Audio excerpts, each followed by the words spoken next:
Programme ہمارے مہمان کے ساتھ ذکیہ غزل حاضر ہیں. سلام قبول کیجیے. وجود زن سے ہے تصویر کائنات میں رنگ، اسی کے ساز سے ہے زندگی کا سوز دروں. عورت مختلف شعبہ زندگی میں اپنی صلاحیتوں کو منوانے میں سرگرم عمل ہے. سافٹ ویئر انجینئر ہو، میکینیکل انجینئر ہو، ڈاکٹر ہو، پائلٹ ہو، اچھی بزنس وومن ہو یا ایک اچھی ہاؤس وائف، اس کا سفر جاری و ساری ہے. آج ہم نے اپنے اسٹوڈیوز میں ایک ایسی شاعرہ کو مدعو کیا ہے جو بہت سینئر ہیں، لیکن ان کی شخصیت کی مختلف جہتیں بھی ہیں اور ان کا سفر خاصا کٹھن بھی. میں اپنے اسٹوڈیوز میں محترمہ اسما وارثی صاحبہ کو خوش آمدید کہتی ہوں. اسما صاحبہ، آپ کا بہت شکریہ کہ آپ تشریف لائیں. بہت بہت شکریہ. میں آپ کے توسط سے آپ کے ناظرین کو سلام اور آداب پیش کرتی ہوں. بہت بہت شکریہ آپ آئیں. اسما صاحبہ، ہمیں آپ سے سب سے پہلے یہ سوال کرنا ہے کہ شاعری تو انسان ترک نہیں کر سکتا. نہیں، شاعری انسان کا حصہ، ایک ذات کا حصہ بن جاتی ہے. ادبی محافل میں شریک ہونے سے خود کو روک سکتا ہے. آپ کی زندگی میں ایک دورانیہ ایسا آیا، 25 سال کا دورانیہ، کہ جب آپ ادبی محافل سے دور رہیں.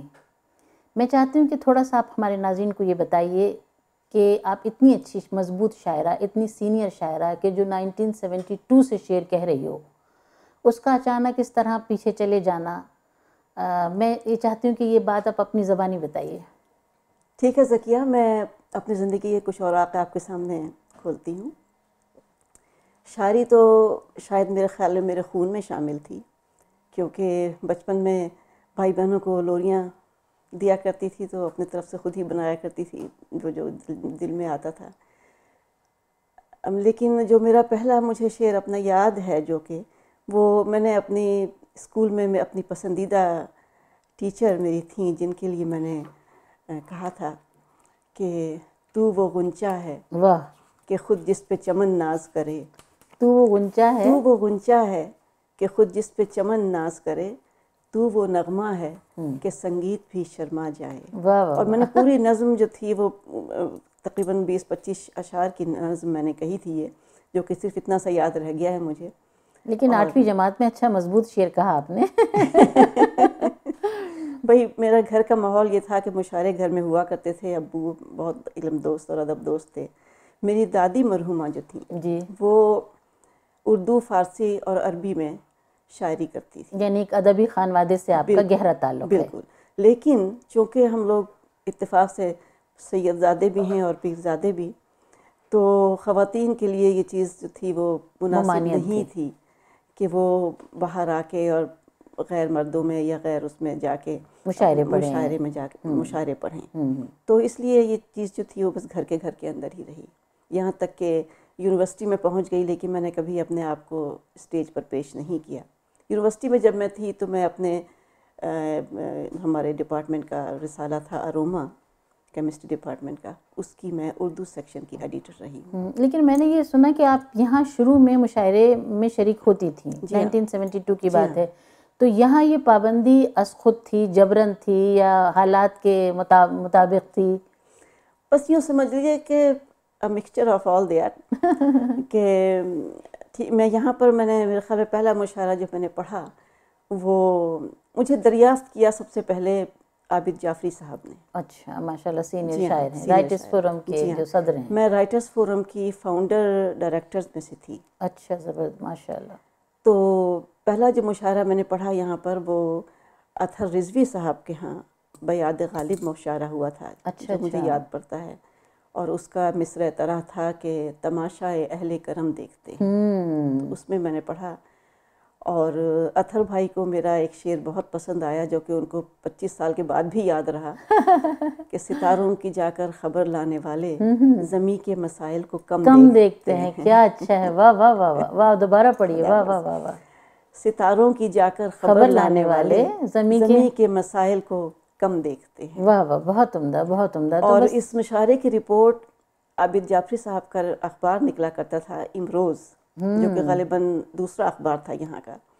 اس میں انہوں نے پوری رپورٹ دی تھی اور یہ شائع ہوا تھا. واہ واہ، بہت خوبصورت.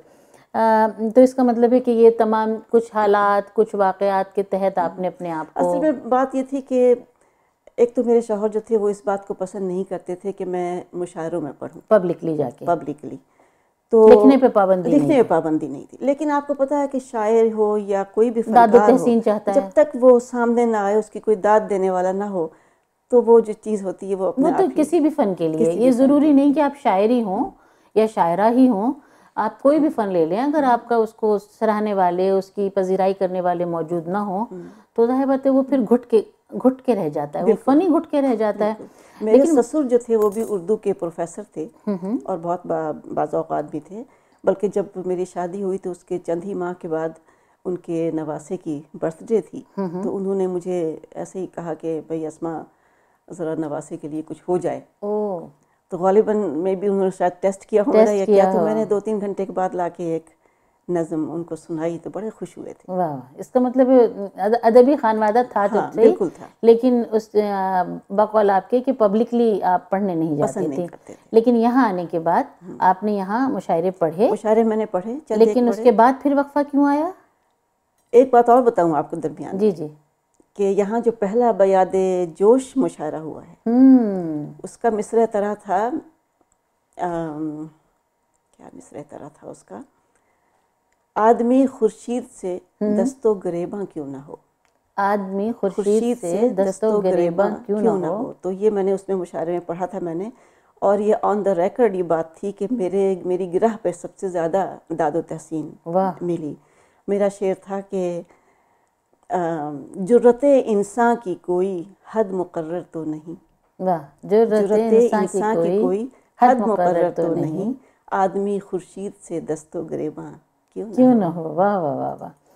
بائی پروفیشن آپ استاد ہیں، تو کیا آپ کے تعلیمی مصروفیات میں یا جو آپ ٹیچر ہیں، پڑھاتی ہیں، انگلش کے اسٹوڈنٹس کو پڑھاتی ہیں، بائی پروفیشن آپ ایک کیمسٹری کی طالبہ رہیں، پڑھاتی آپ انگلش ہیں، شاعری آپ اردو میں کرتی ہیں، تو آپ کی شخصیت کی خاصی مختلف جہتیں ہیں جو میرے سامنے کھل کے آئیں.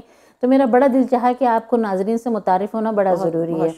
تو یہ بتائیے کہ بائی پروفیشن آپ استاد جب سے ہیں اور اب تک اس کو کنٹینیو کیا ہوا ہے؟ جی ہاں، مجھے ٹیچنگ کرتے ہوئے یہاں پر 25 سال ہو گئے ہیں. اس دوران میں نے پہلے شروع میں نے کیمسٹری کے اپنے اس میں مطلب لیب میں کام کیا. میں نے یہاں سے بھی میں نے کیمسٹری میں ڈپلومہ حاصل کیا، کیمیکل ٹیکنالوجی میں وہ کیا، بزنس بھی کی میں نے، انٹیلیجنٹ وومن. اور گرافک آرٹس میں بھی میں نے جا کے سرٹیفکیٹ لیا کیونکہ مجھے بہت شوق تھا اس کا، وہ بھی کیا. شاعری آپ اس عرصے میں لیکن نہیں چھوڑی نا؟ شاعری تو چلتی رہی آپ کی؟ وقتاً فوقتاً ایسے ہی کبھی کبھار جو ذہن میں کچھ آ گیا تو لکھ لیا، اور نہ آیا تو نہ لکھا، یا لکھا اور لکھ کے ادھر ادھر ڈال دیا اور پھر بھول گئی اس کے بعد. بالکل.